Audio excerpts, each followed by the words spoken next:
Welcome, everybody, to another episode of me delving into aspects more. This time I'm going to deal with the first title character, the first book, the main character of the first book, Akira Kizzau.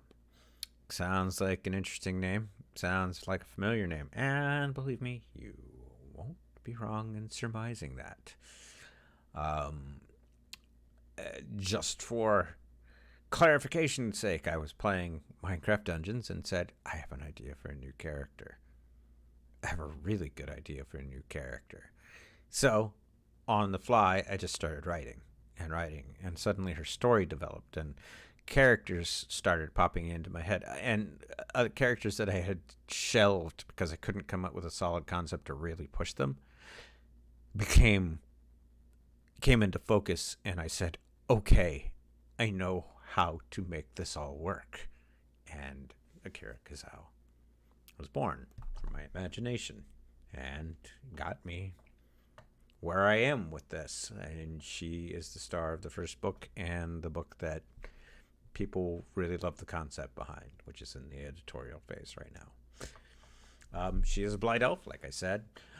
She was in a magical coma for 3 years while her spirit wandered Earth, trying to look for the dragon god of loyalty, which I will delve into that at a later date.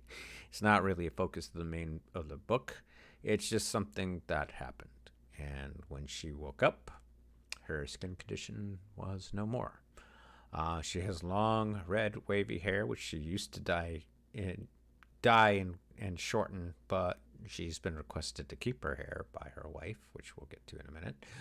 Her parents, as I said, her parents are cinephiles and named their daughter in honor of Akira Kurosawa. So if you were wondering if that was a thing, yes, it is. They didn't want to outright say, our daughter's name is Akira Kurosawa. No, they just took the first name and then gave her something a little different at the end for flair. As well, most creative parents, they'll do that with their kids, and they did that with her. She's married to Ariane Winterheart, who, much to her parents' thrill, is a Wood Elf samurai. If you've seen Seven Samurai, you understand why I did this. It's kind of cool. Kind of cool. My cool nod to Akira Kurosawa myself. She wields two short scythes, which are scythes with the blades like scythes, but the handles are shorter. Most people say, oh, they're sickles. No, they're not sickles. The blades are scythe-like, not sickle-like.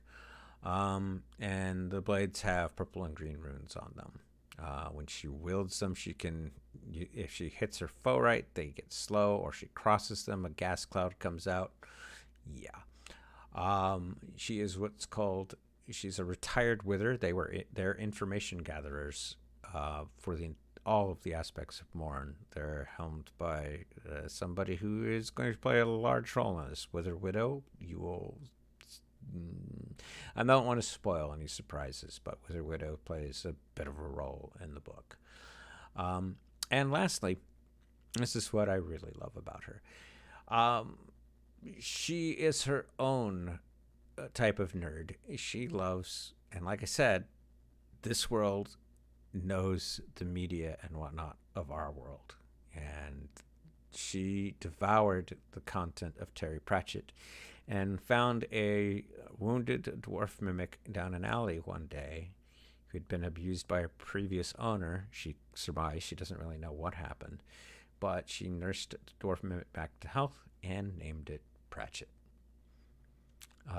And if you've read Discworld, you understand how big a nod this is.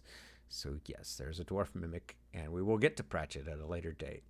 But yeah, it's one of the nice little quirks. I wanted to just do a general overview of Akira Kizzau because I want people to sit there and go, oh, this is kind of cool. You get a little bit of a background on her. Yeah, you do. You won't meet her parents here, but you might after the first book. It might meet them at a later date. I had a little of. It's one of the things I had to take out when I was rewriting the book was I had a scene where she's talking to them, and it just didn't make any sense in the larger context. Her parents aren't dead by any stretch of the means. I don't have characters with I have characters whose parents have passed on, but most of them have passed on from natural causes. There's no Herculean tragic event like Bruce Wayne.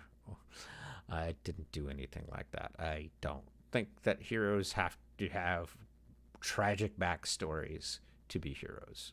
So it's not a real tragic backstory. There is a little bit of a one. And there's something I didn't put in here. And I'll wait for you to read the book to see what that is. There's a piece of me in Akira Kizzau. And if you know me, or if you read the or if you've helped me with the book at all, you know what that is, that one little thing is. But yep. And there's one thing I want to discuss real quick. One of my rules about this world is my couples don't break up. So yes, she's married. She'll always be married. That's not ever going to change. There's not going to be any drama relating to that. I don't break up couples.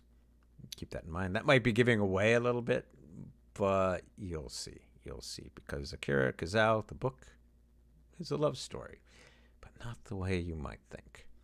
And with that, I will see you guys in the near future, and thank you for listening.